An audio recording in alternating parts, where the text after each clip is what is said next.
On this episode of the Oklahoma Breakdown with Ikard and Lehman, presented by Riverwind Casino. We've got kickoff times, people, and we give you our top three Sooners that need to have a great summer. We talk about the Sooners going 2-0 at the Women's College World Series in football, guys talking softball, and we give you our winners and losers of the weekend. Please download and subscribe to the podcast, rate it 5 stars, and write us a good review. Follow the show on Twitter, Instagram, TikTok, and YouTube. Just search Oklahoma Breakdown on any of those, and you'll find us. All right, our man Michael Hosty will kick this thing off. It's time for the Oklahoma Breakdown. It's a beautiful Sunday, June 2nd, and you're listening to the Oklahoma Breakdown with Ikard and Lehman, presented by Riverwind Casino. Riverwind is Oklahoma City's premier casino experience, and there are so many reasons why Riverwind is consistently voted OKC's #1 casino, but it all starts with their amazing variety of gaming thrills and excitement. Riverwind's beautiful, award-winning environment plays host to more than 2,800 of the latest electronic games with a huge selection of table games, including blackjack match, roulette, and Teddy's favorite, craps. No matter what your game, Riverwind has it in spades and hearts. And to learn more about their gaming promotions and entertainment options in the month of June, all you got to do is visit riverwind.com. Riverwind Casino, simply the best. Ted, we got a lot going on. We do. We got kickoff times. We've got softball. We've got baseball. We got a lot to cover, man. We do. We've got lots going on. It's good time. It's good timing right now for Oklahoma sports. So with that in mind, before we get everything started, I think it is important that we give the people a programming update.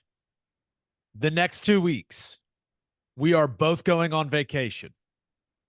However, what? You think we're going to miss episodes? No. No. We have pre-recorded 4 episodes for you guys, which includes a really fun Q&A episode, a deep dive on OU's roster and OU heading in the SEC with Dusty Dvorak.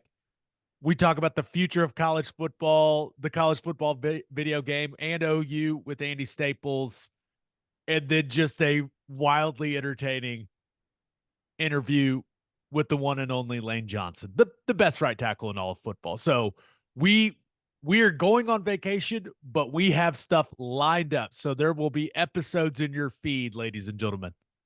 You're loaded with content over the next couple of weeks. Loaded. I've got so many things on my desktop right now on this computer, but I'll have it all organized by the time we go on vacation. Don't worry. Okay. Now that we got that out of the way, let's get into the OU football stuff, Ted. We've got kickoff times, and clearly the big attention getter is OU Texas being at 2:30. That game will kick off at 2:30 p.m. on ESPN or ABC on October 12th. We've talked a lot about this. We anticipated this happening, but now it is officially official. Ted, what was your initial reaction to the official announcement? I guess I would probably say that if I had to pick, I probably personally prefer 11 for that game. And it feels like people are kind of split on it, but ultimately 2:30 that's the big game. I mean, that is the prime spot. That's where you want to be. That's where you want to showcase your program. And I guess I didn't know this, but Oklahoma's won all the 2:30 kicks going back quite a ways. So that kind of feels pretty good too. First one since 2017, right? Yeah. And statistically, the 2:30 kicks been very good for the Sooners. But I think what you mentioned when it comes to the prime time spot, that's the big deal for me. It's the time slot you want to be in. Right. This is the prime time slot in the biggest conference in all of college football.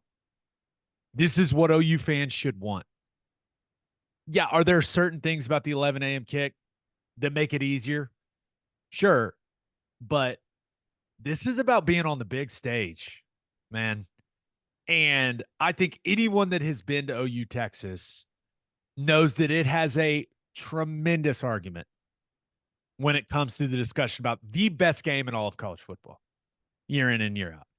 Anyone that has been knows just how wild of an atmosphere and just a scene that game is. Is it going to be hot? Yeah, absolutely. It's going to be hot. But hey, prepare accordingly. I know this. It's going to make the Friday night before a lot more fun. Ted, we got to keep it in between the navigational beacons, buddy. You and I'm not sure if we can be trusted with this 2:30 kickoff. I know it. That's what I'm saying. Like the 11 a.m. kick, I say I prefer it. Like there's multiple reasons to that. Some of it is self-control. But yeah, I think it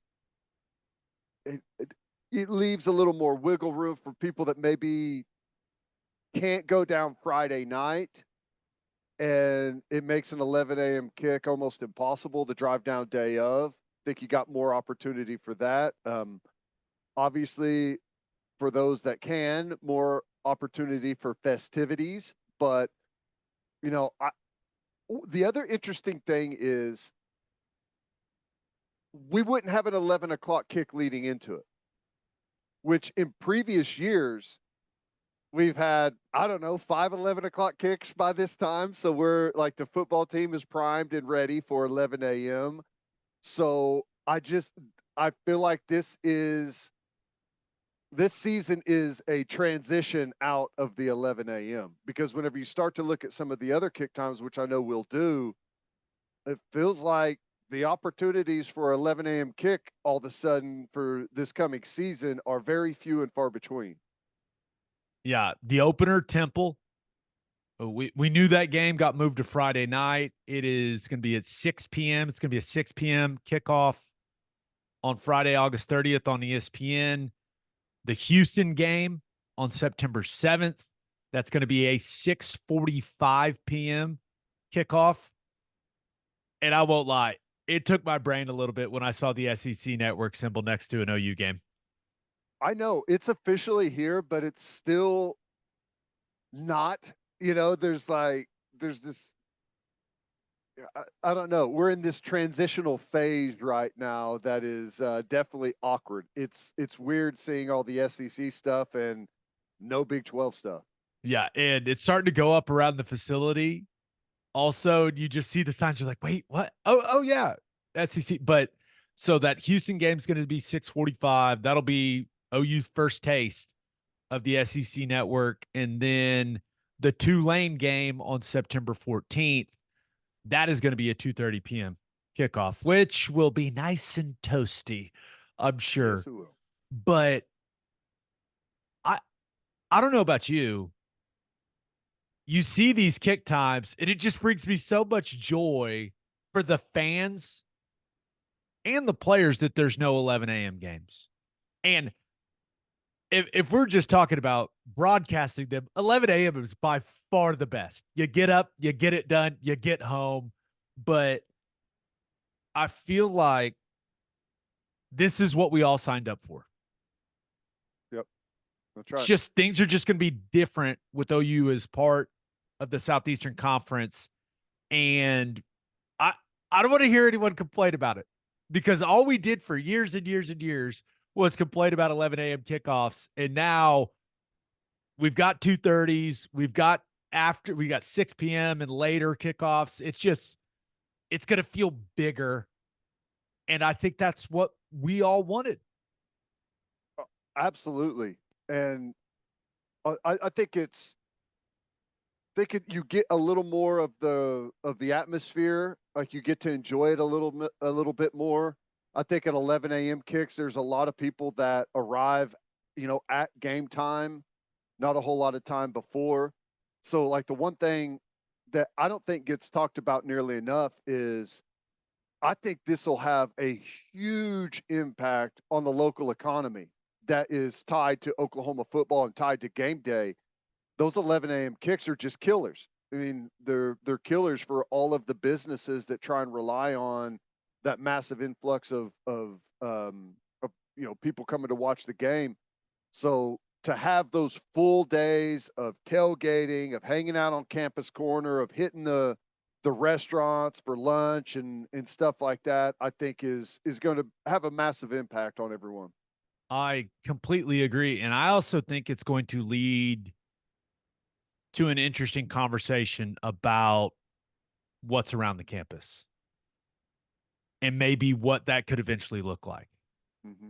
Well, if the money's there, That's what I'm businesses are saying. going to find it. That's right. That's what I'm saying. I could see if these are going to be the types of kick times, because remember, a 6 p.m. kick, a lot of people are gonna have to stay in hotels in Norman after that game. Mm-hmm. There's not going to be a lot of people that are going to want to make that drive, or there's not going to be flights available by the time that thing ends. So that leads to that much more economic activity. And I think that maybe OU fans and visiting fans being around more, I'm hoping that it kind of elevates everything that's going on over on Campus Corner. That conversation has happened for a long time now, that really needs to get ramped up. And I think that once OU fans go and see some of these other SEC venues and the things that are around those stadiums, I think there may be that moment of realization where, okay, we need to invest a little more and ramp this thing up with what's going on within walking distance of the stadium. No doubt. There's no doubt about it. And that stuff will come. I mean, when you have the people and the need, the demand is there, or is going to be there. And, I've talked to people on Campus Corner before, and I think the 2:30 kick is like the best kick because you get before and you get after. But 11 a.m. is definitely the worst. That is by far the worst for Campus Corner and stuff. So I think it's just going to be fun. And the first year, there's going to be a little bit of finding out what the actual demand is, and it's going to be like, oh my God, yeah, we do have a frenzy on our hand. And then in years following, I think it's just going to get better and better. But I am so sick of hearing about Oklahoma's like home crowd. I am not worried about it at all. Big games at good kick times, Oklahoma fans will always and have always shown up in a massive way. And that's going to be the norm. So the people that continue to talk about that are going to be, I guess, shocked whenever they see how good our fan base is. I'm with you. I'm starting to get really excited. Not yet, Gabe. We've got kickoff times. There's going to be an adjustment period for you and I. We're going to have some free time before the games to, what are we going to do with all this time? We may actually get to watch some live football this year. How weird is that? That could be awesome. Maybe even some tailgating. I don't know. All right. So much time for activities. It's going to be great. Let's talk about summer workouts and who needs to have a great summer for Oklahoma. We both picked a top three. Now, we have not discussed our top three, but the top three guys, top three OU players that need to have a great summer. Before we dive into our list, Ted, maybe explain what summer workouts are like and what the main goals of those workouts are. The main goal number one is survive. Main goal number one is survive and make it through. It's brutal, it's tough, but I believe, and I have always believed since the very beginning, you win championships in the summer. It's where your leaders are forged. It's where the chemistry of your football team is forged. It's suffering together does a lot for a football team. It's the best team building camaraderie that you can have is whenever you go through that fight together. You find out who is capable, who you can trust whenever things get difficult, and who you can't. I mean, plain and simple. That's how it goes. Obviously, you're working on your body and everything throughout. And to me, whenever you start talking about guys that need to have a great summer, it's kind of all of those things. It's becoming a leader, becoming a trusted guy, and like guys that miss the summer from injury or for whatever, they always fall behind. Rarely do you. It feels like your best players are almost always the guys that have the most consistency through summer workouts throughout their entire career. If it feels like if you miss like a winter or a summer, you fall behind, and you don't just fall behind your team, you fall behind everyone in the country. All your main competitors. So it's hard to ever make up that ground. It's crucially important. You also run a lot. There's a lot of running. A lot of running. There's more running in the summer than in the winter. Yes. I would say you're more concerned with developing endurance in the summer with how Jerry Schmidt kind of shapes some of those workouts from a running standpoint. In the Strength winter, base is built in the winter. Endurance base is built in the summer. It feels like that's how it always felt to me.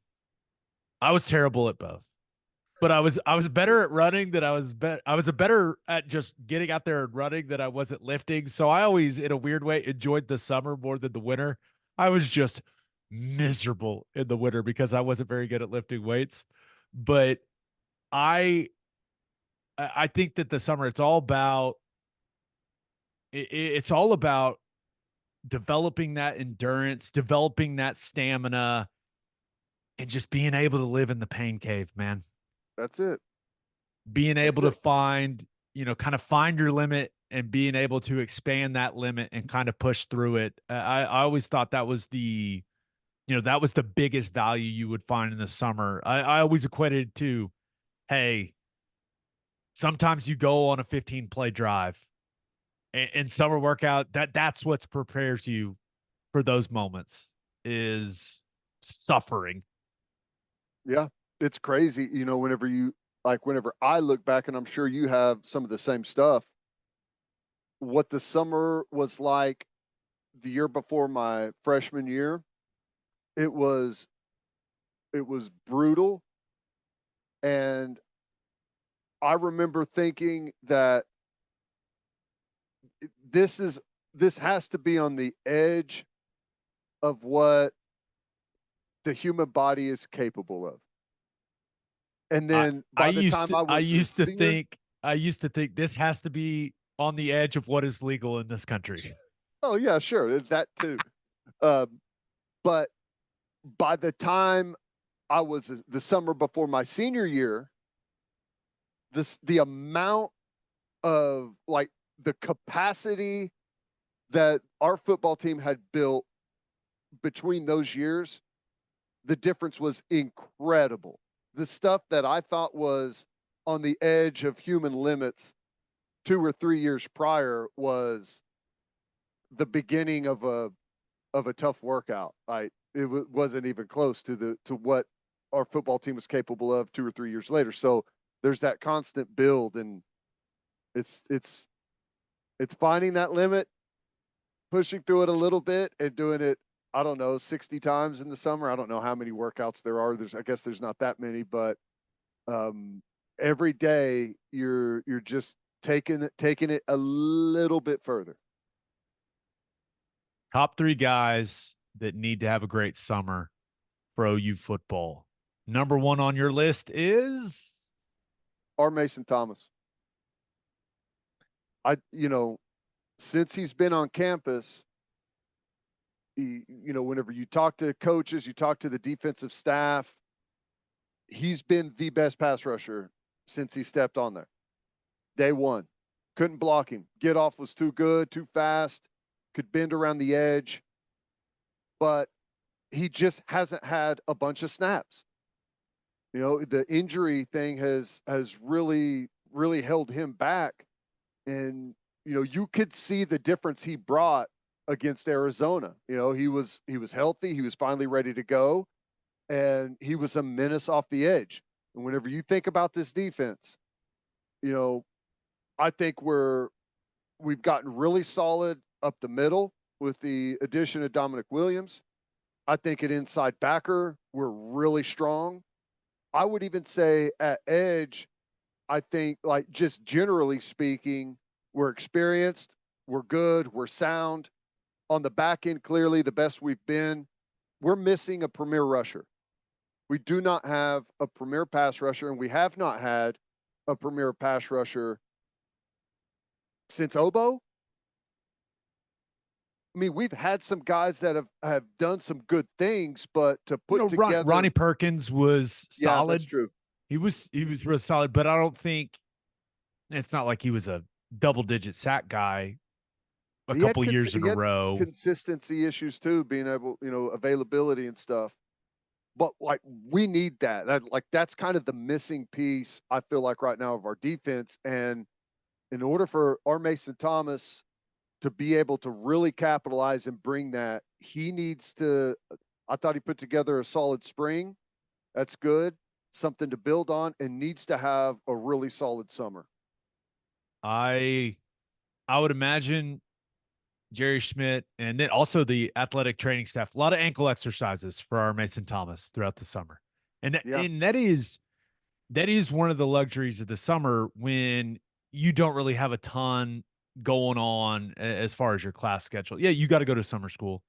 You got to go to class. You still have to do that.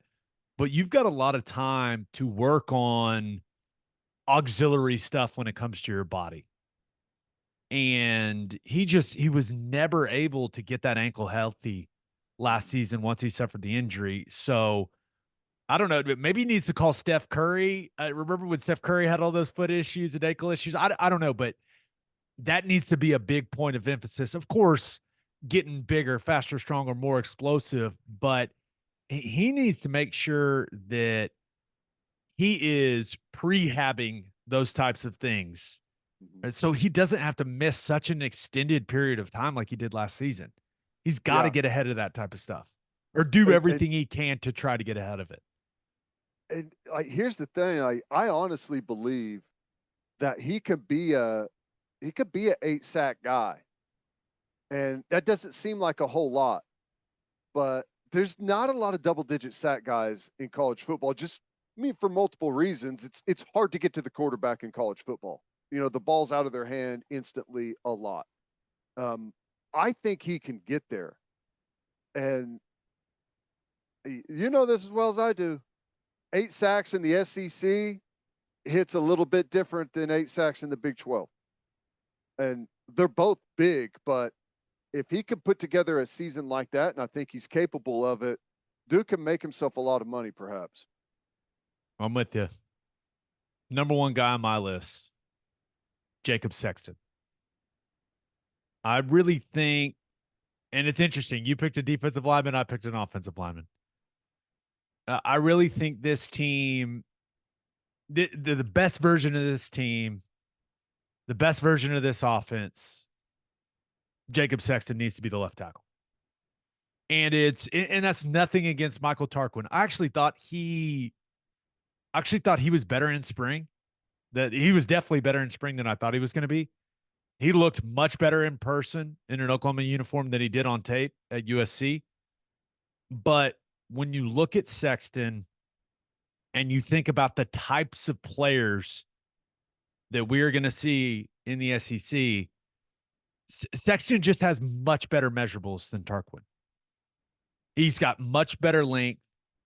And if this offensive line is going to reach its ceiling and this offense is going to reach its ceiling, I feel like Jacob Sexton has to be your left tackle.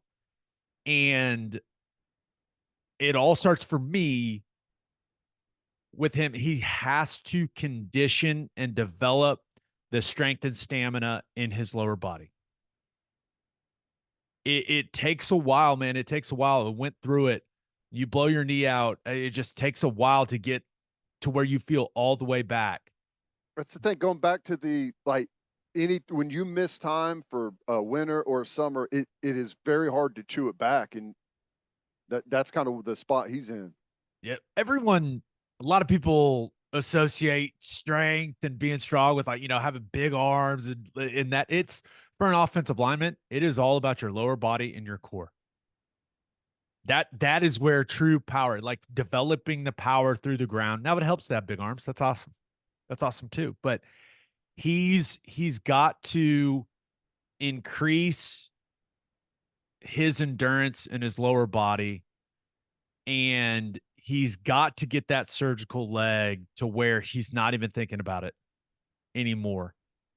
And it's weird. It's not that hard to get the strength back, but it takes a while to get that strength, the combination of that strength and then the stamina. It took me a little longer to where you're feeling like on snap 65, you're still feeling, relatively good about how your legs are feeling and stuff like that. And I think that it's taken Sexton a while to get back. And this summer is where he's got to be feeling 100% coming into training camp, going into the season, because I really feel like if this offensive line is going to be a good offensive line,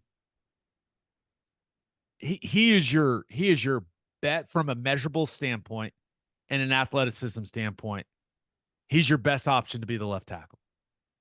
So he's got to have a tremendous summer and go and earn that spot and be that guy, because there are going to be some creatures coming off the edge in these games. So I think it is massively important that he has a good summer, and just being out there at practice. He has natural leadership ability. Like, I don't think he's uncomfortable in that role either.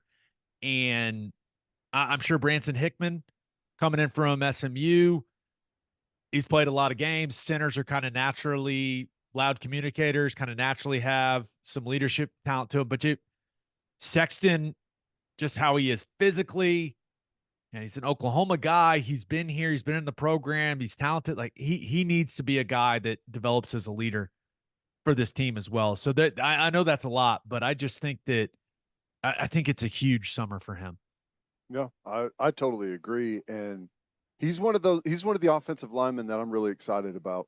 We've seen the flashes from him, and gosh, the injury was the worst timing ever. But it puts him in a good position to fight back, have some adversity, and be able to overcome. And you're right. Like, if he can really battle, and if we get to a point in training camp or in the season where we start to hear about Sexton being the starter, I think that, because you're right, Tarquin looked really solid. If Sexton starts to really battle there and win some snaps, I think that's a really good sign for where the offensive line is. They ended up at the end of spring having him at left guard, and but he worked there. Sure. I think he would, but I think the best version of this O line, you have a guy with his size and length and athleticism, like, that's a tackle. Mm-hmm. Any way you slice it, that's a tackle. So it's a really, really important summer for Jacob Sexton. All right, who do you have as your second guy? Sawchuk. Interesting. He finished last year really strong. Was it 4 or 5 100-yard games in a row? Started to look really good. And then at the Arizona game, we saw him kind of hobble off the field with the hamstring again. The hamstring's been an issue for him. I think that's what it was. And then missed a little bit of time again in the spring. This is going to be a long, incredibly physical season. It's going to be tough. It's going to be hot. We're going to be kicking off at 2:30 in a bunch of football games. Hydration, that's whenever you start to have those soft tissue injuries, whenever you get dehydrated, it's hot, you're low on fluids. He cannot afford to continue to miss time. And to me, the summer is the time to figure it out. If you're having hamstring issues, that needs to be figured out in the summer. Right? If there's like a legitimate problem that you can like with your gait or with your stride or with some other injury that's causing it, like you got to figure it out. But for me, it goes back to building the endurance base, right? You get injured whenever you're tired and dehydrated. You build that base in the summer. And I hope that our backfield gets to a position where we can overcome someone not being there, but you got to have your best. And I'm told Salchek is the best. So he needs to be available the entire season. And, I don't think there's any better way to gauge it than to look and say, what type of summer did you have? Right? Do you continue to miss time? So I don't know. I think that's going to be incredibly crucial for him having a really good season. Like it can't be the last 5 games. Right? We need you the first game, the second game, all the way through. We got to have you the entire time. I think that's a great one, especially when you think about the room as a whole. Feel good about it, but it would certainly be nice if Sawchuk could kind of separate himself from the pack Yeah. and be that main guy. Now, Caleb Hicks is the one that you just look at him physically. Whoa. Yeah. I mean, he looks the part, and we'll see. And we started to see Barnes look a little bit more like himself in spring, although I didn't think he looked completely all the way back from what we saw from him as a freshman. But Sawchuk he's been too much of a flash player for me. Yeah. And things may not be perfect along the offensive line against some of these defenses in the SEC. So we need Sawchuk to be as good as he's been physically. Ted, I think that's a great one. I completely agree. Yeah. Well, we'll see. I mean, the other part of it, I love bringing up some of the other players because you hope it's a way more competitive backfield. And just throwing it out there, having a hamstring in training camp, you may not play again ever. Right? We're starting to get that type of talent on this football team. You got the number 1 running back in the country that's coming in. I don't know, like we'll see what happens, but there comes a point whenever you get passed on the depth chart because you're having availability issues that you may lose your spot and never regain it. Every time you're standing on the sideline doing, walking the stadium or whatever it is they're doing with the injured guys, someone is out there getting your carries and getting your coaching and putting their film out there while you're doing nothing. I mean, that's how it goes. I keep forgetting about Taylor Tatum. Yeah. He's on campus now, though. He's there. That's right.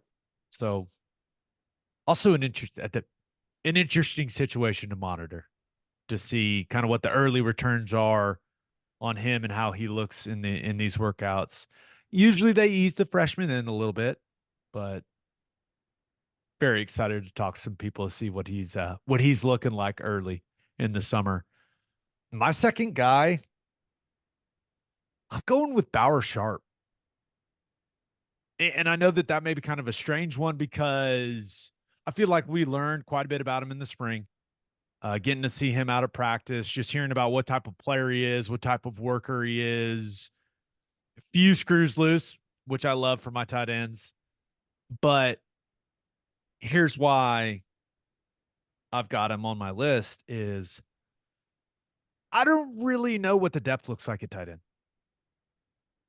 With what I saw from Devon Mitchell, and you can progress a lot in the summer and in a training camp, but he did not look like a guy that's ready to play in the SEC quite yet to me. Jake Roberts coming off surgery. He's played a lot of college football.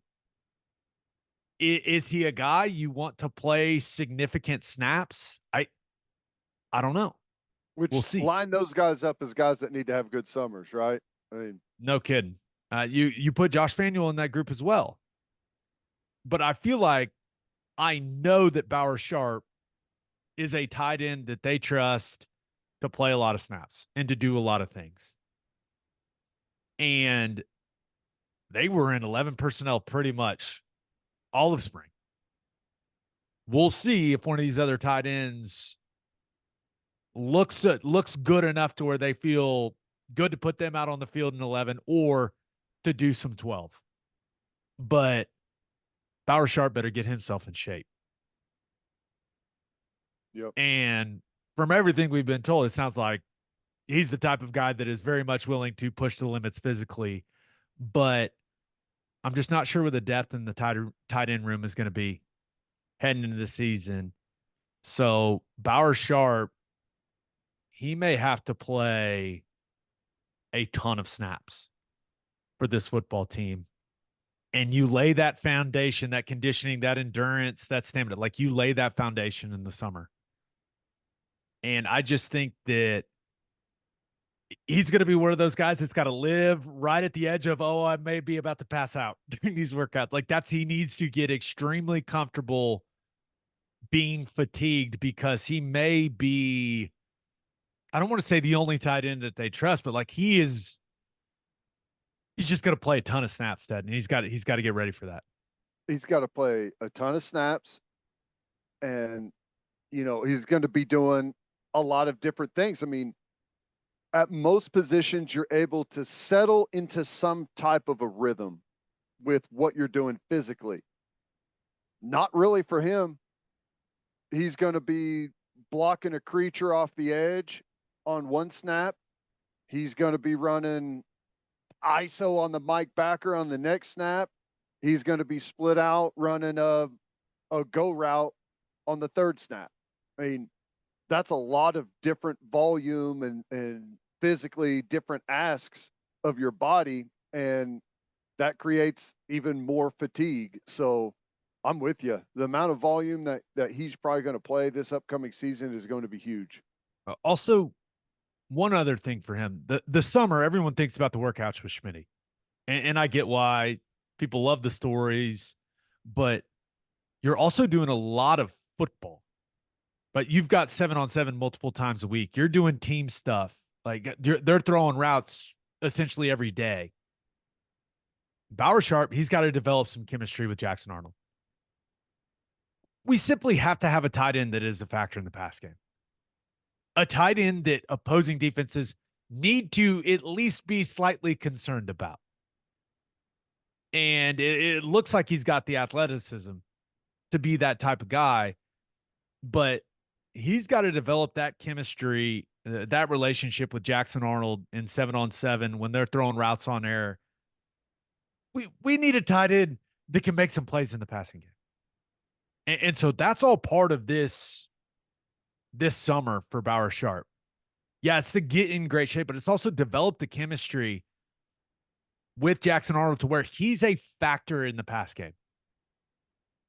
Got to have it, man. We cannot go another season where teams just aren't concerned about our tight end catching the ball. I know. It ain't good for recruiting either. Correct. It's hard to recruit a tight end when you don't throw the football to him. I mean, so that chemistry is critical. They got to be able to build that into our offense, and it helps your run game so much. I mean, I don't know. There's got to be. You can probably statistically find the connection over the years with the amount of times your tight end catches the ball and how that ties into the running game. I mean, there are some guys that are kind of strictly receiver type tight ends, and that's not really what I'm talking about. Talking about the play action game and throwing to your tight end that's built off of your running game, and that's where we need to be. Who's your third guy on your list? Nick Anderson.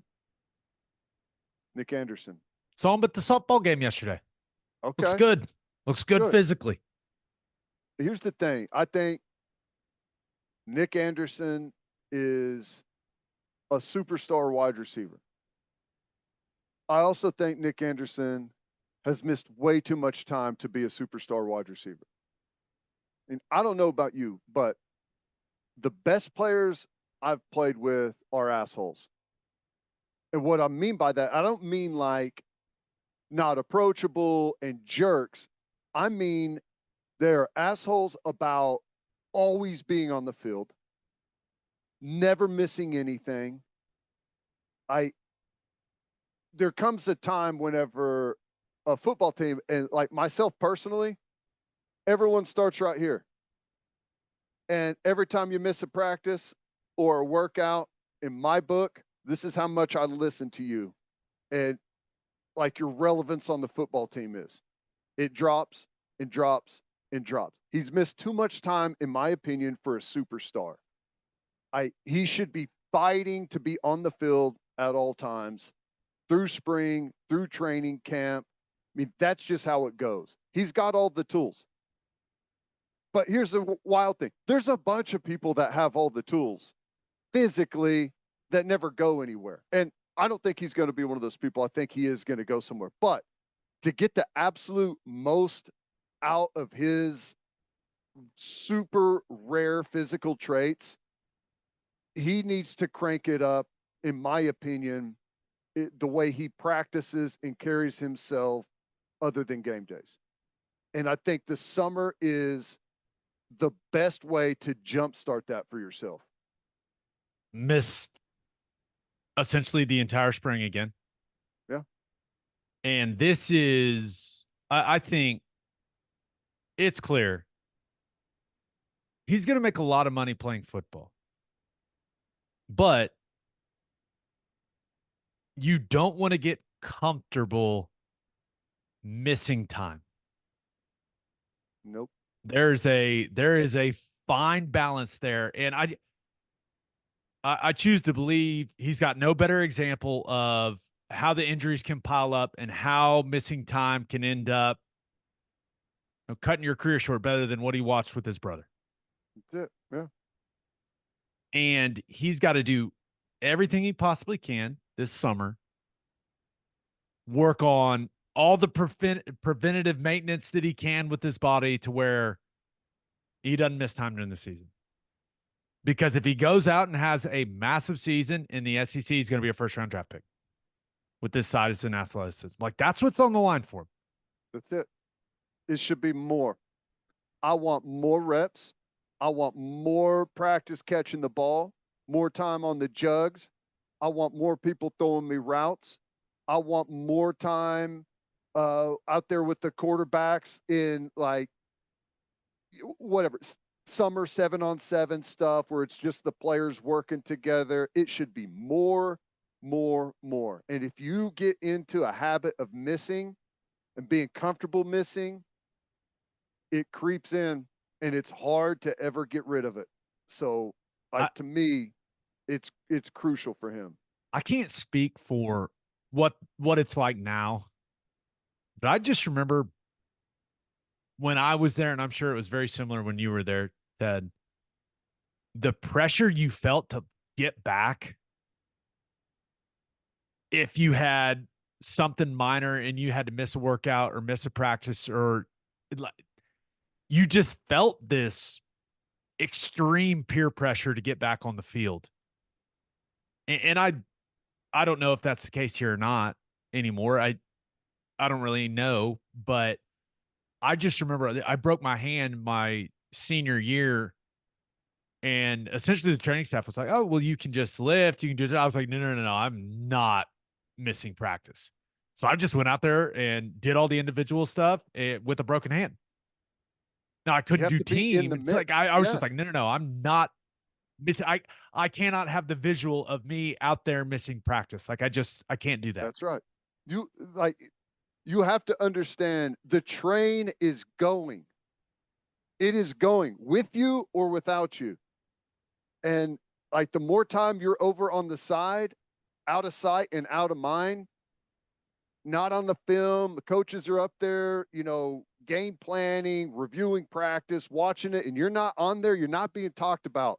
And they're developing new ways to get the new guys, figured out. How are they going to get involved? What do they need to work on?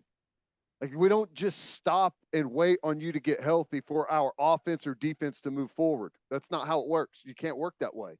You better be out there and be available. I mean, that's the team side of it. Like, the personal side of it is, this is kind of nice. It looks miserable out there. I'm comfortable right here. The natural reaction is to, this ain't so bad. The next time I have a little tweak in the ankle, maybe I'll miss a practice. Right? It creeps in. It creeps in. In hindsight, I didn't realize it at the time. At the time, I thought, oh, well, I've played a ton of football. I'm a 3-year starter. Missing spring isn't the worst thing in the world, but Beanbo had just gotten there, and not having that spring to be out there, like during team, and getting those reps and getting reps in what he was asking me to do, the things he was asking me to do differently than what Patton had done before. I didn't realize it at the time, but it really set me back. And I think about it a lot, actually. I think I would have played at a much higher level my senior year if I would have had those practices. Yeah. But that's you never know. But it's just an example of what you're saying. Like, you just missing time is, I mean, it matters, man. It just And does. I'll tell you, like, and maybe this is a bad thing for me personally, but, and this is just how I approached it. If you miss a practice or a time in a workout, please, your time to speak is over. Like, no. Did you practice this spring? Oh, okay. You better sit this one out. Like, you are at the bottom. You better work some time up where you've been out here and been available and been in the fight with the rest of us, because every damn day is miserable. And until you suffer like the rest of us have, in my opinion, you're out of the conversation. That's just kind of the way I approach it. I think if you could summarize Teddy Lehman's number one thought on team building, it would just be simply 2 words: suffer together. I think that is at the core of your football philosophy. Well, hey, let me just tell you, I'm a product of the environment that I came up in. Okay, I'll tell you as that. am I, brother. As am I. My third guy, quickly, PJ Adibaware. You went our Mason Thomas. I'm going with the guy that has better physical tools. Yep. And our Mason Thomas, he's got to get extremely explosive because he doesn't have great length, and he's got to make sure he does everything he can throughout the summer to stay healthy so that he can have a great fall. But PJ's just got measurables that no one else on this team has. And the thing that when I watched him throughout the spring, he's developing strength. There's just not a lot of fluidity. It's a little robotic. It's a little stiff. You see some twitch, but not like the high end level of twitch that you're looking for. I have no doubt he's going to continue to add straight. He's got insane length, but he needs to be more powerful and more explosive with his lower body. Right now, he's not filling out his pants the way he needs to fill them out. Yeah, I know what I just said. That has to change. And Ted, when you think about all the things you do during summer workouts, a lot of it is geared towards change of direction and developing suddenness. Box jumps, jumping hurdles, the COD drills, like all of that stuff. Of course, all the individual specific, position specific drills that you do, all the footwork. I think it is, you combine that and all the stuff you do with flexibility to try to develop that bend and to have a little, become a little more fluid, like all of that stuff for PJ this summer. It's massive. It's massive because he just needs to be a factor for this team on the edge. He needs to be, so that I think that developing that fluidity, that suddenness, this summer to where he can become a factor, at least as a pass rusher. Mhm. I think I think it's huge for him. Yeah, I know. I totally agree. Physical traits are all there. Has the potential to be a very, I mean, there really is no limit on draft pick status or any of that because of the physical traits. Now, we talked about this a little bit, I believe, in the spring, but it's one of the things that worries me a little bit. I when I was out there and I was watching one-on-one pass rush, he went once, didn't have a great rush, and he didn't go again. He went and stood in the back. I watched David Stone. He went the first time. It was horrible. I think he fell down. Second rush was okay, but he got none of it was great, but he was pushing people out of the way to get another rep in one-on-one pass rush. He's a 5-star defensive lineman that wants more. Give me more. I want to get better. I know it was ugly. That's fine. I want another opportunity at it. To me, it could have been the day, and maybe something. I don't know, but I hope that that is there for him. That kind of like I was talking about with Nick Anderson. Like when you have a player that has those type of physical traits, you got to be an asshole. I want more. Show me more. Give me more. I want more time. I want more detail. Like I know physically that I'm a cut above the rest. Show me something new that everyone else doesn't have and can't do. And I want to develop that, work that muscle and get the most I can out of it. I hope that's happening with him. There is just a certain mentality you have to be great. At And this level at college, you can be great. It's rare. You can be great by physically being the best. The next level, you cannot do that. right. There's too much money. The best players are the most gifted and they are the hardest working. They spend the most money and the most time on themselves in the offseason. Yep. Let's get to call your shot. We asked you guys the OU player that you believe needs to have the best summer and why. This first one's from Jeff Shaw, and it's an interesting one. Caden Helms. We don't hear much about him because of injury, but I know he's a beast. He needs to have a great summer. I think some of his trepidation is holding him back. It's a mental game, too. Jeff knows he's a beast, even though I have never. And Caden Helms looks great standing there.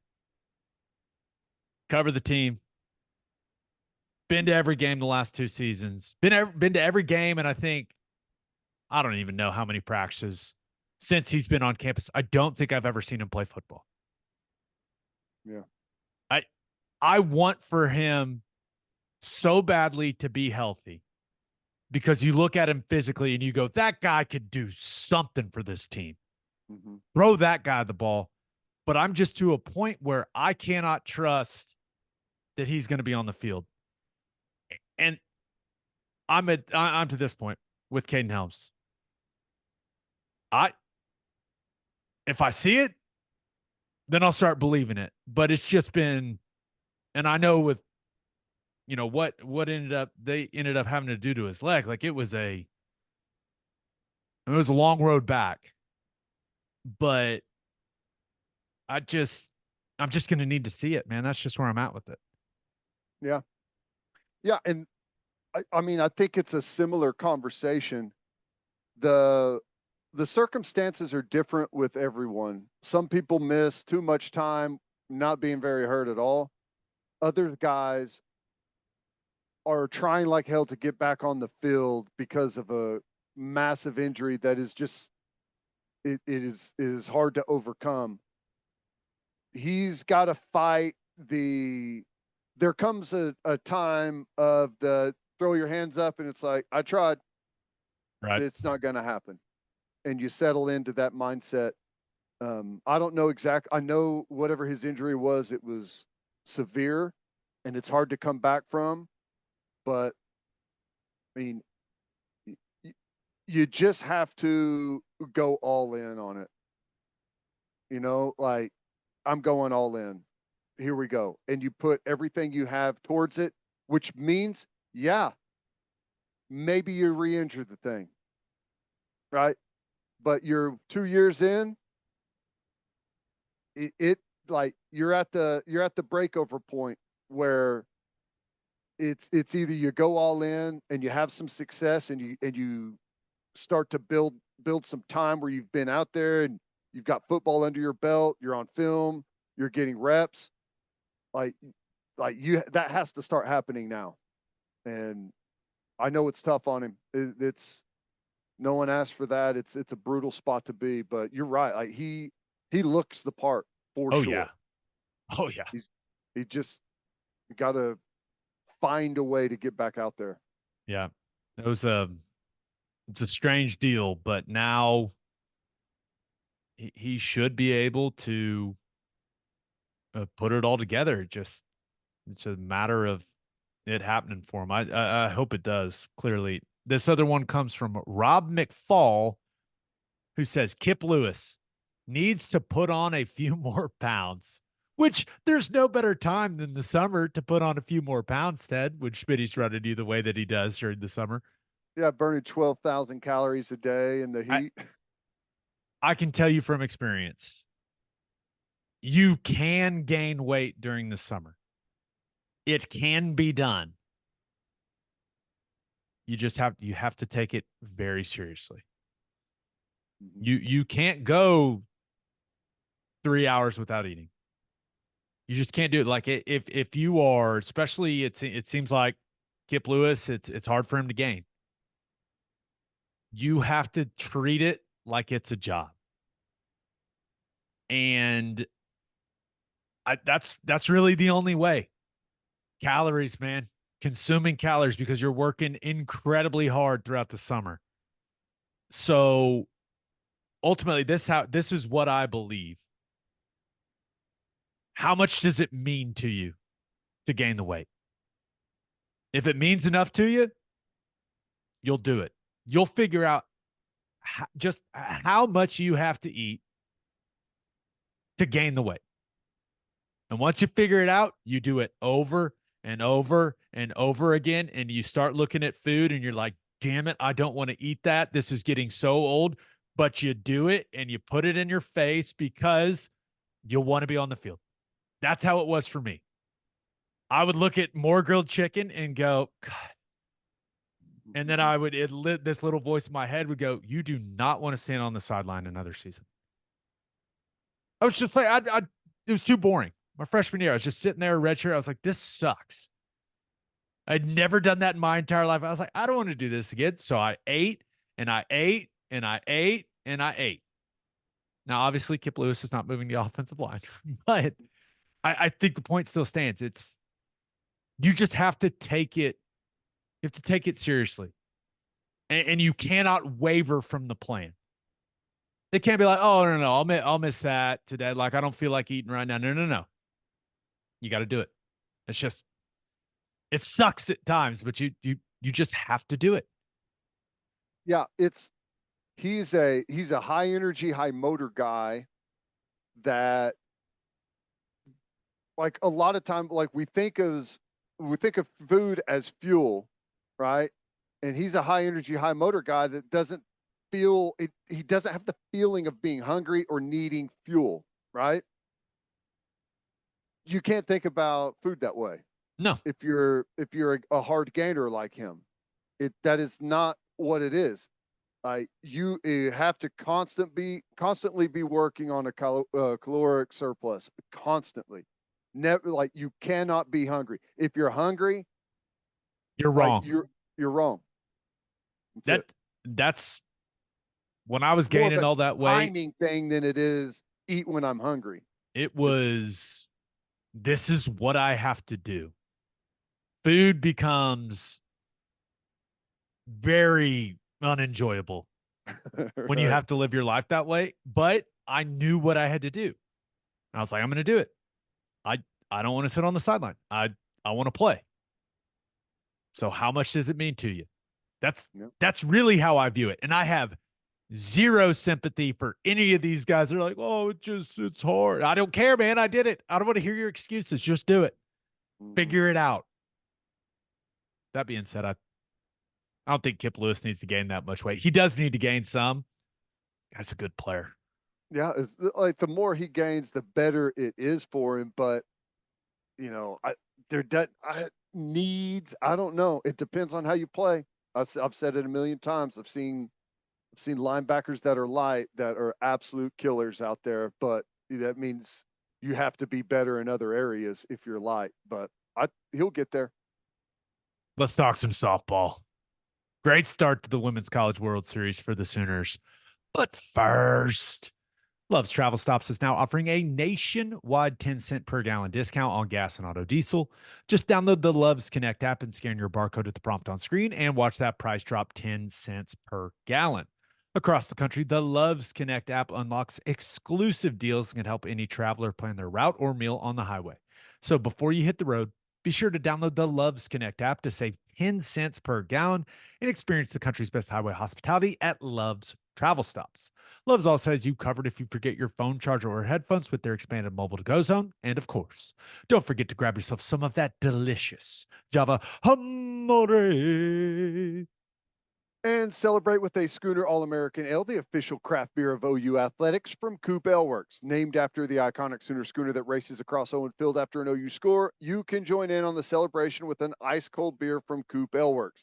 You can enjoy it at the Palace on the Prairie, at OU athletic events, at the bar, at the tailgate, and in the comfort of your own home. For more information on Schooner All American Ale, visit SchoonerAle.com. Must be 21 to purchase. Please drink responsibly. Schooner All American Ale, the taste of game day. And we love Simple Modern. Simple Modern is an Oklahoma owned drinkware company and #1 drinkware sales leader on Amazon and Target. This summer, Simple Modern launched its Summer Shop, where they drop new and unique drinkware options every other Tuesday all summer long. Now you can get your own limited edition version of their extremely popular 40-ounce Treks in designs you won't see anywhere else. And even better, Simple Modern exists to give generously, donating 10% of all profits so you can know you're helping better Oklahoma and beyond with every purchase. Check out the Summer Shop and all of their amazing products at simplemodern.com. Football guys talking softball. 2-0 start for Patty Gasso and the squad. Ted, Sooners win their first two games, a 9-1 6-inning run rule win over Duke. And then a pitcher's duel, a 1-0 win over UCLA. Very different games, Ted, but a 2-0 start's a 2-0 start, baby. It is. UCLA really good. That's a solid team all the way around, offensively, defensively, pitching. They've got it all. That was a really good test.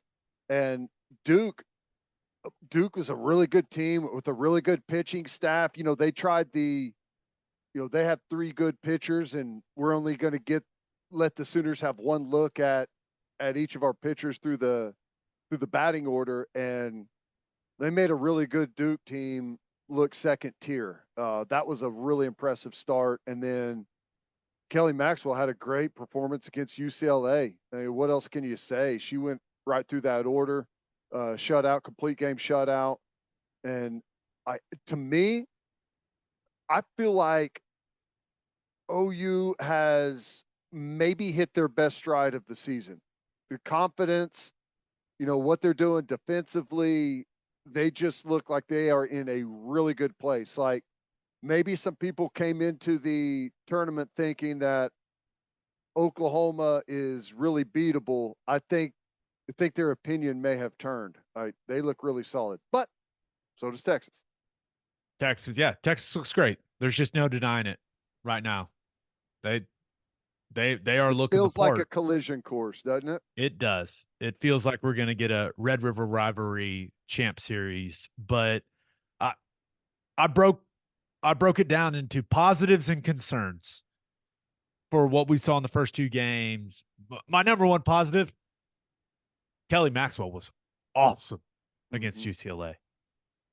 That is when you consider the stage, the circumstances, the opponent, I think that's as good as she's been in an OU uniform, especially had multiple matchups with Maya Brady, who is widely considered one of the best players in all of softball, dominated the matchup.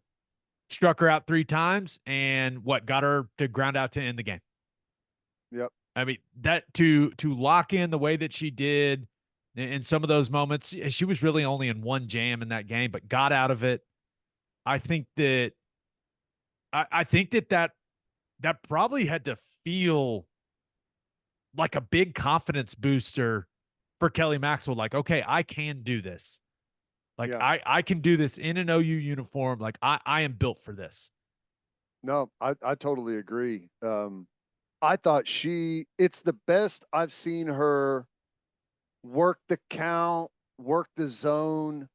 I mean, I don't know what the final numbers were, strikeouts, but she was great. She would get up in the count, and then, man, that high rise ball in the top of the zone is an absolute killer. And she had that work and get people chasing up out of the zone. And it was just, it was a work of art. From what I've seen this year, that was her best performance. Given the situation, the opponent, all of those things, that I think you're right. That has to boost anyone's confidence. The home run fest in the Duke game was also very fun. It was. It Kinsey was. and I thought Kinsey Hansen's home run in the bottom of the third, that 2-run homer, which then Torres follows it up with another 2-run homer in the same inning. I just thought that was such a momentum shifting play. It was like the game winner in the third Yeah, inning. that's how it felt. It was like, uh-oh. Because there was that moment, and I will fully admit, there is nothing I love more than overreacting to a situation in a softball game. But there was that moment where in that game they're down 1-0 against Duke, right? Duke hits the homer. But bottom of the second, Pickering hammers one into the gap. They end up holding Brito at third. They end up not scoring any runs in that inning. I'm sitting going, oh my gosh, is that going to be the difference? Yeah. Really? I mean, they're usually so aggressive running the bases. Is this going to be the difference? Is this what's going to prevent us from winning this game against Duke? And then 9-1, buddy. Yeah, shut up. But it was there was that moment, but then Bats just got going. Yep. And it was Duke just they did not have the firepower to answer offensively. But yeah, Nope. that was my dumb moment of that game where I was like, oh my gosh. Well, it's interesting like they did it to us, with how our perspective We is. expect them to win every game by 5 runs at I least. know but I really believe that, like, the way they're playing, kind of the confidence, the way it just feels in the watching the dugout, and like the way they carry themselves, it's like the confidence is back. It's a good feeling right now. It also helps when Jada Coleman makes diving catches to save a couple runs, like she did in the Duke game. Mm-hmm. I mean, it Yeah. just we've grown so accustomed to her making those types of plays. They're not easy, people, I promise. Yeah. But Well, you there was a need home run those against UCLA. I can't remember um, who hit the home run. against UCLA, Yeah. Tiare Jennings. On that home run, we were watching. I was like, what's crazy is I know she would have had to rob it, but Jada Coleman 100% makes the catch on that ball. No doubt. And I thought Isn't that crazy to think? I was at the game, and from my vantage point down the third baseline, I thought she caught it. And she ended up catching another one Yeah, she did. to rob, but it looked the exact same. And I thought that I initially thought she caught it, and then from her reaction, I realized she didn't. But she was right there. Yeah, But we're just game of inches, man. I know we're just so accustomed to Jada Coleman making some of the plays that she makes in center that it's routine. Jada Coleman would have robbed that home run over the fence. That's no big deal. It's crazy. On the one that did get robbed, tough look for Pickering. She kind of signals like that ball's Yeah. gone, and the girl See ya. catches it. That can't That's be a funny. great feeling, but it is what it is. Concerns. The concerns column. Alina Torres, I've never seen someone get smoked by a softball like that. That was, I mean, it was a pretty scary moment in the stadium. I mean, because she's just losing, and she was doing everything right. Had the hat on, had the sunglasses on. Just sometimes Mother Nature wins the battle with how bright that sun is. And oh my gosh, did she get smoked by that softball? Yeah, that's brutal. Because it probably wasn't a last second thing. She probably fought the battle for like a couple of seconds trying to, stay in and nearly blind herself looking for the ball. And there comes a time where you just can't do it anymore, and it's right there, and that's tough. That's It brutal. made a loud noise in the stadium because the ball went up in the air and it kind of just got quiet for a second right before everyone thought she was going to catch it. And it was just like this loud glasses lens went flying. I was like, oh my God. It kind of felt like like two helmets, like a helmet to helmet hit, I guess would be the equivalent. It just made the sound where you're like, ooh.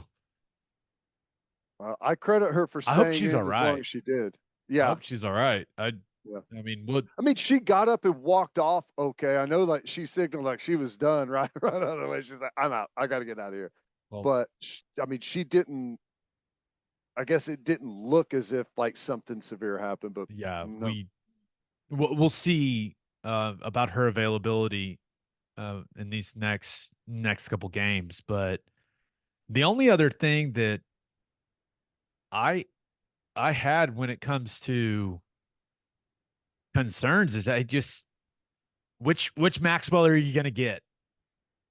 Yeah, And it's my true. hope is, because going back and thinking about the super regional, eh, if you get the best version of her, you're feeling really, really good about things.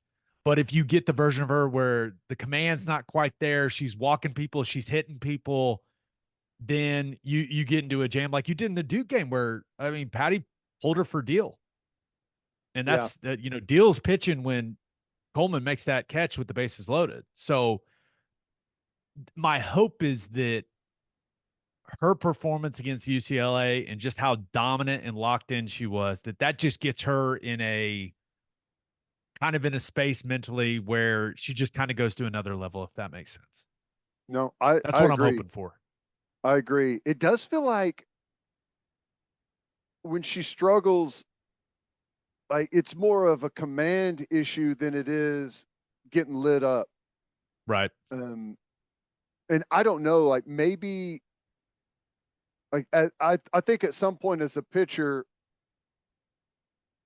I feel like an idiot talking about this, by the way, because I know nothing. But I'm with you. That's why, hey, I think that this segment's really fun for us and for the people that listen because we're coming at it from a strictly a fan's point of view.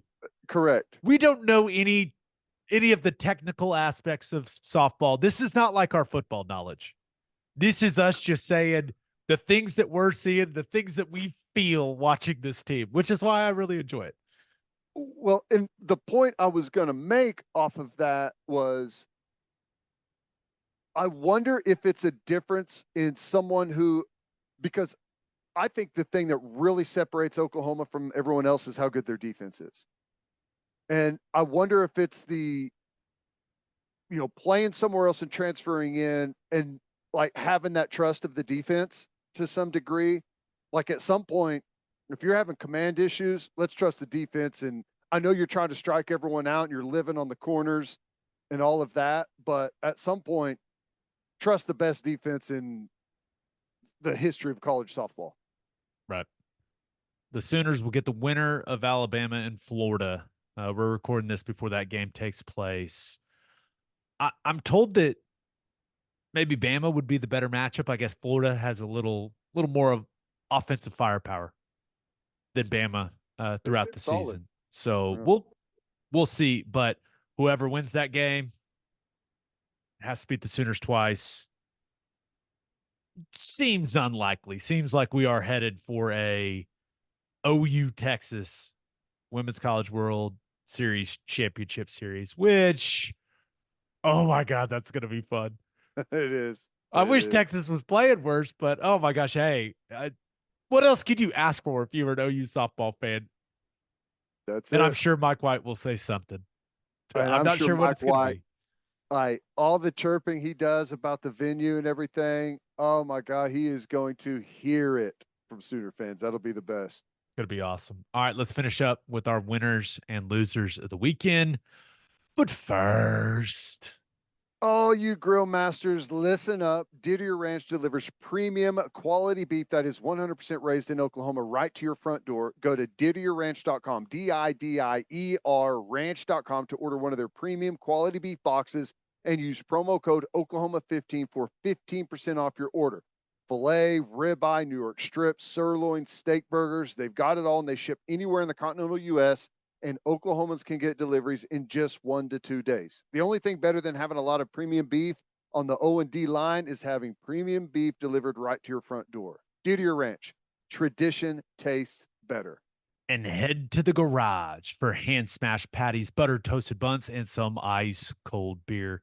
It's the perfect spot to watch any big game, and with all the garage locations being open to 10 p.m. or later every night, it is the go-to late night spot. Visit eatatthegarage.com to find a location near you and order online from the garage in your neighborhood. Attention business owners, you need Insurica in your life. Insurica is one of the country's largest insurance brokers with 30 offices throughout Oklahoma, Texas, and the Southwest. Insurica is able to customize programs by accessing the latest information from many insurance carriers. They compare and contrast coverage offerings and pricing in order to design a cost-effective, comprehensive program to meet your business's specific needs. If your business partners with Insurica, you'll save huge amounts of money and take back control of your total cost of risk. If your business wants to be best in class, connect with Insurica at insurica.com. That's INSURICA.com. As always, Ted, kick us off. Who do you have as your winner of the weekend? I got to go OU baseball. Now, I know they lost to UConn, but we went to both games. The family did. We sat out on the berm. The atmosphere was awesome. I know on Friday night it was a record crowd, the biggest crowd they've ever had there. And it had to be the same on Saturday night, even though it was a late start, started at 8 o'clock. The atmosphere was incredible, which tells me, now I know people have really questioned it. It's there. Like the fan base is there. The move to the SEC is going to be awesome for the baseball team. Now they need to go get this win. They made it tough on themselves losing to UConn, and it's going to be difficult to claw back. Once you lose in a regional, it's hard. So it's going to be difficult for them. I think they can pull it off, but man, Full disclosure. We were planning on recording winners and losers after we knew the result of the OU Duke game in baseball. mm-hmm. It is pouring and lightning everywhere. We don't know how long the delay is going to be. Who knows how long the game gets pushed back? We made the executive decision to go ahead and just record, and then whatever happens, happens with baseball. Yeah. I didn't like that we did it, but we had to. It's just we don't know how long this delay is going to last. Yeah. And I'm confident they're going to punch through. I'm confident that they're going to push through and Duke was get the team that everyone was worried about when the regional came out, and well, turns out we should have been worried about the Huskies. Dude, UConn they're salty, man. Their pitching staff is really, really good. Really, really good. So we'll see what happens. We need to get our offense back going. But the point is, the crowds were awesome. They put a really good product out there, and the move to the SEC, fully believe is going to be awesome for the baseball program. Because like I said, it's there. The fan base is there. They just need reasons to show up, and hosting a regional, it's been a long time, and the fans showed up in big numbers. It was awesome. Look at us, boots on the ground, softball game and baseball game. There we People say go. we're just football guys. Please, please. All right, who do you have as your loser of the weekend? Well, this actually, it came up. This is funny. You know, anyone who thinks that OU Texas is not the best game in college football, it was kind of a weird thing that we're talking about it here at the end of May, but old CDC Del Conte maybe had a few cocktails down there at the spring meetings, and on the Feinbaum show, started throwing some things out there after he stumbled over like Red River rivalry. If that's not big enough reason right there to get rid of that name after you've had a couple of drinks trying to say it, especially when you're on air, then I don't know what is. But it started the conversation, and you know, it's natural. Everyone thinks that the rivalry game that they go to is the biggest, right? Whether it's Ohio State, Michigan, or Florida, Georgia, or whatever it is. But now that this game is in the SEC, I think it's going to get a totally different stage, and people are going to talk about it in a totally different perspective. And I also think that it's been the best rivalry where both teams are relevant the most often. And I think that's going to be back in a big way in years to come. So yeah, those folks that have been hanging their hat on whatever rivalry it is out there that you think is the best, they're about to see OU Texas in all of its glory. Do you think I think OU fans are fully prepared to let every SEC fan know that that game's the best. I think our fans are excited to get into that argument. And I'm sure some Auburn and Bama fans will gladly embrace that argument, right? With how much the Iron Bowl means. I'm sure that there's some Egg Bowl people, even though moved it off Thanksgiving. How about that? Interesting. Yeah. It's going to be interesting. Going to be a different feel for Ole Miss and Mississippi State, but it's just the best. It's the best. Everyone that's been there knows. We talked about it earlier. Everyone that's been there knows it's the best. There's nothing else like it. Florida and Georgia, true. It's not the same. NFL stadium versus in the middle of a state fair, just not the same.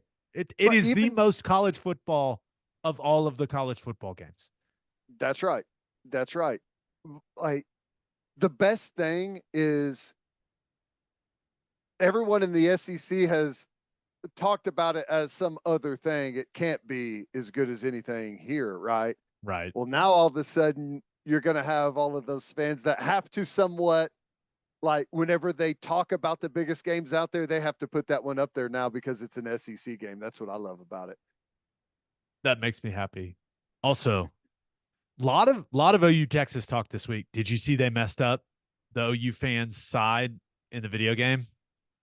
I did. EA Sports, this is not a fan base that you want to Cancel the cross. game.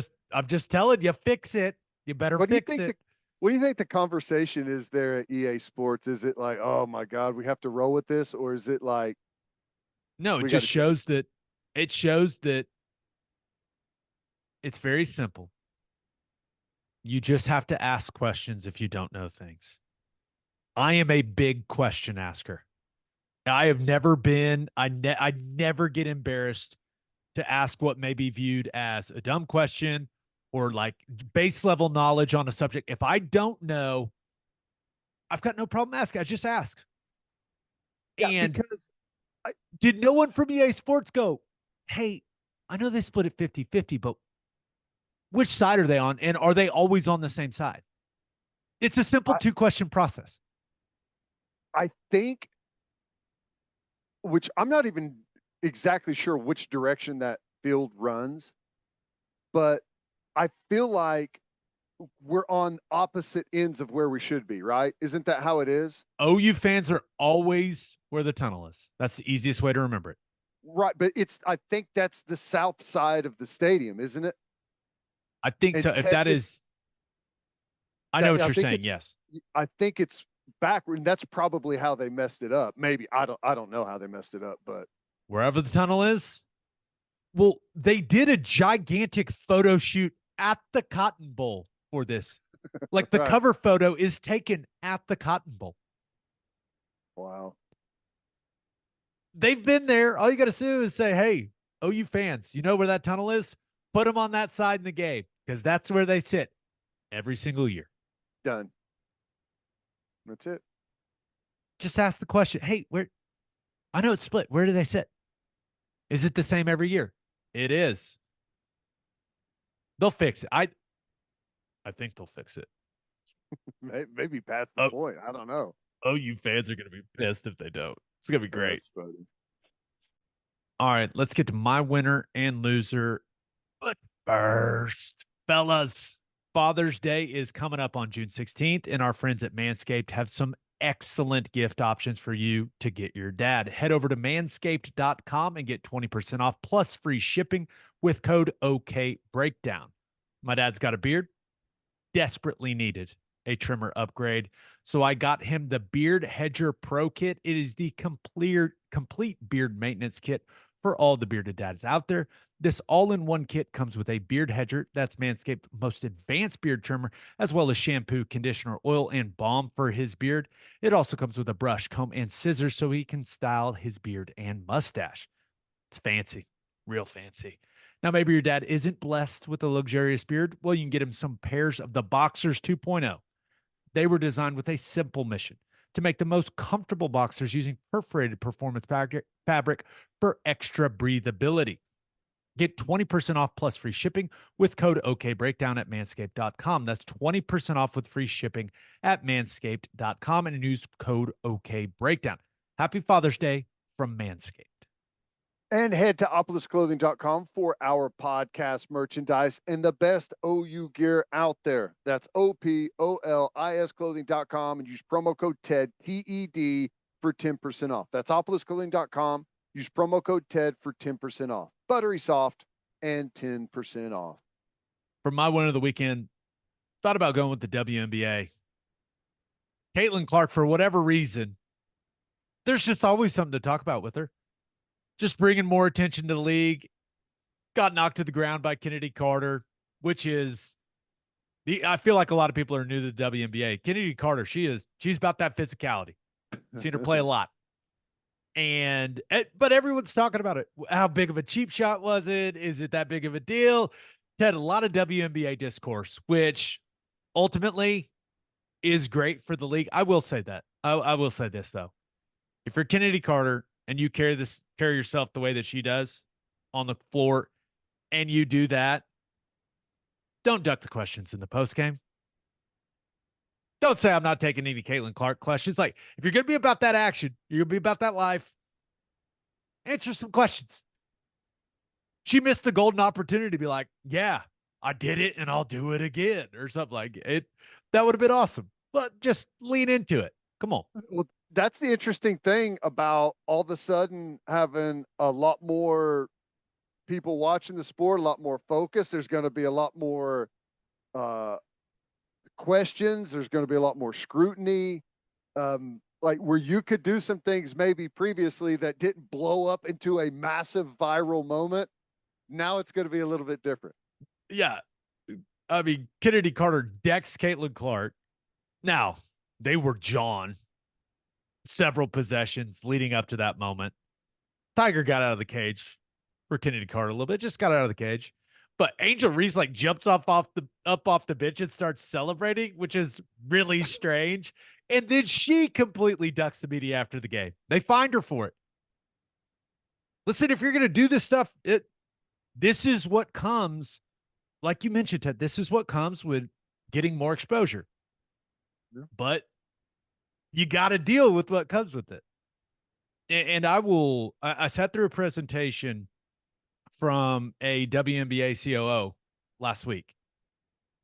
The increases that league is experiencing in sponsorships, tickets, merch sales, social media reach, the numbers are crazy, man. It's crazy. So this is something especially if you do it to Caitlin Clark. Like, you're going to get asked about it. You're going to have to answer questions Well, or in not no and way, just get fined. right. In no way am I comparing Caitlin Clark to this athlete, but the impact on the sport seems similar to what Tiger Woods' impact had on golf. You take a sport that is very niche, not followed by very many people, and then all of a sudden there's a star that gets a lot of focus on the sport, and like the impact that Tiger Woods had on the purse and the payouts and everything for the PGA was massive. And it kind of feels like this could be that moment for the WNBA. Caitlin Clark's getting roughed up a little bit, but my hope is that it'll only make her better and a Yeah. bigger star. Like, because she's going to have to figure it out. She's going to have to figure out the physicality of the league.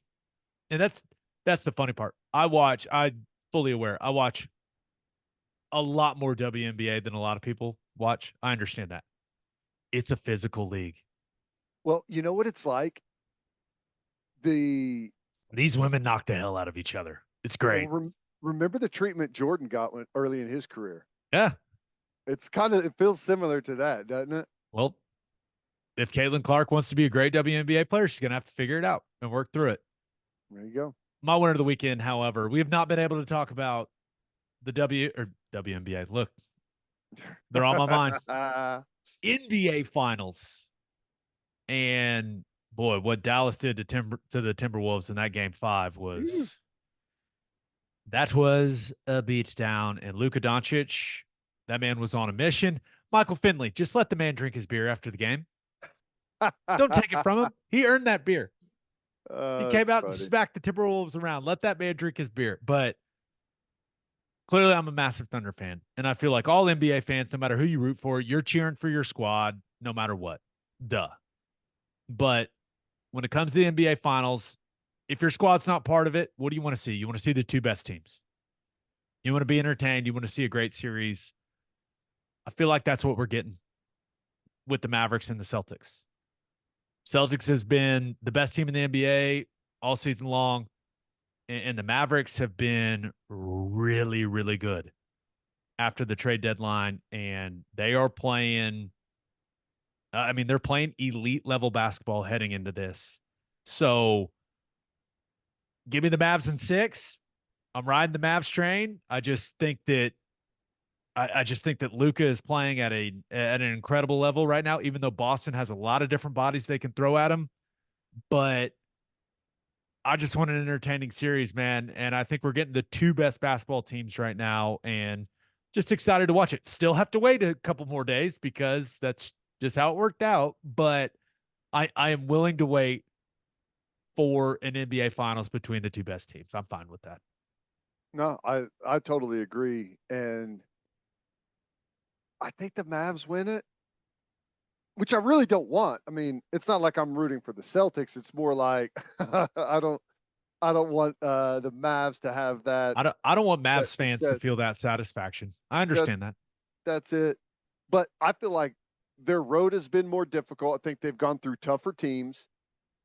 And I think there's something,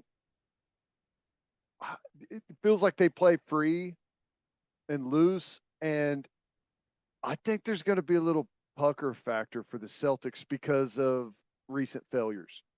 Like I feel like they're going to be under more pressure. Oh, they're definitely all the pressure's on Boston. Mm-hmm. I mean, they've been there. They've been there a lot and haven't been able to get the job done. And the Porzingis factor and his health, I think that's an interesting thing. But ultimately, it's going to be Brown and Tatum and Kyrie and Luka. Those four will probably cancel each other out, and it'll come down to the other guys. Yeah. Well, I agree. Which PJ Washington shows up.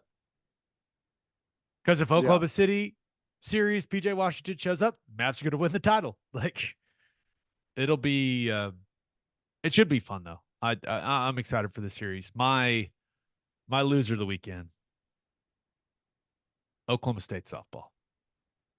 Well, I guess 2 in barbecue. They're at the Women's College World Series for the Cowgirls. Lost to Florida. Only gave up 2 hits and lost. in that opening game, 1-0, and then got smoked in the losers bracket game in an 8-0 run rule. What, that was 6 innings to Stanford. Nothing to be ashamed of, only having a couple of hits against Najee Kennedy. She's awesome, but to get beat 8-0 in a game where your season's on the line, that's just not a good feeling, not a good look. But yeah, it did not go great for Kenny Gajewski and the Cowgirls in Oklahoma City.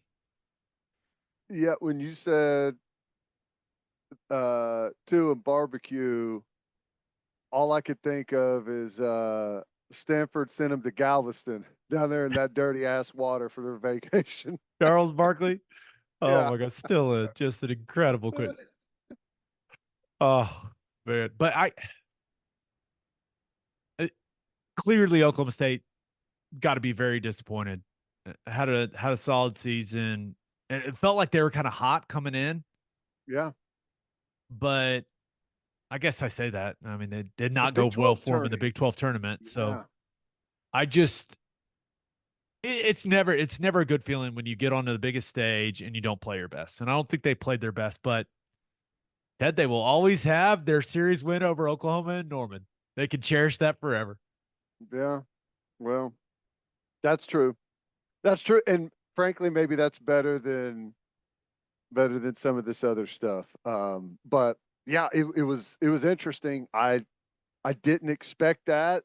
You know, the loss to Florida, a tough game, tight game, could have gone either way.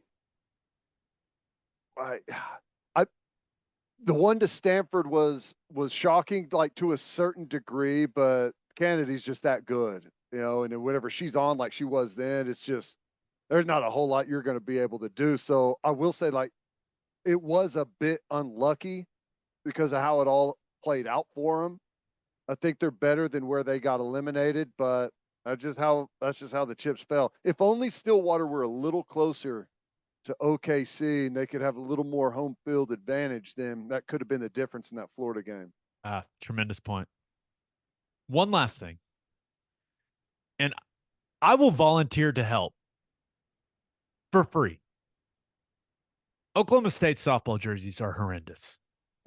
Those white ones with the orange numbers and just the OSU logo on the front, you have a very solid color palette. And I was raised to hate their color scheme. I really was. Orange and black, I go, ugh, gross. Mm-hmm. But it looks great together. And all you got to do is put some black on the jersey, and it's going to be a great looking jersey. Every jersey they have, contrast in there, a little bit yes, more or something. Every jersey they have, it's simple: white, black, orange. All of them, every single one of them. They go together great. It's not hard. Please fix the jerseys. I'm just saying. Just saying. Well, it sucks to lose in a bad jersey. It certainly makes it worse.